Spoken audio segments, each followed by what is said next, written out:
Hi, Kelly Eckholt here to update you with the key events of the week. So this week we got important data for the Q1 current account and GDP data to focus on. The current account data showed that the current account deficit slowed to 6.8% of GDP, which is pretty much in line with our forecasts, but confirms that New Zealanders continue to draw down aggressively on the savings of foreigners to be able to finance our consumption and investment. Of a lot more interest was the Q1 GDP data, which showed that the economy grew by 0.2% for the quarter, and that topped a lot of forecasters' estimates, including our own pick for a decline in GDP of 0.2%.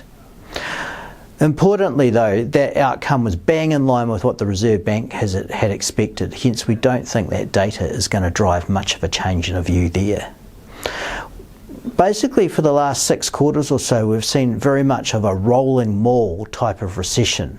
GDP's fallen for 4 of the 6 last quarters, as weak output in one quarter has rolled seamlessly into another weak quarter, leaving overall GDP down by about 0.5% for the whole period, and down quite significantly in per capita terms by about 2.4%. That weak per capita outcome means that individuals in New Zealand feel quite a bit worse off. But the fact that GDP's only fallen by about 0.5% over the whole period compares favourably with past periods of significant economic weakness. And what it means is that the services sector has retained its pricing power, and as a result inflation has remained sticky and high. We do expect that to change over coming quarters. I'll be back to update you again next week.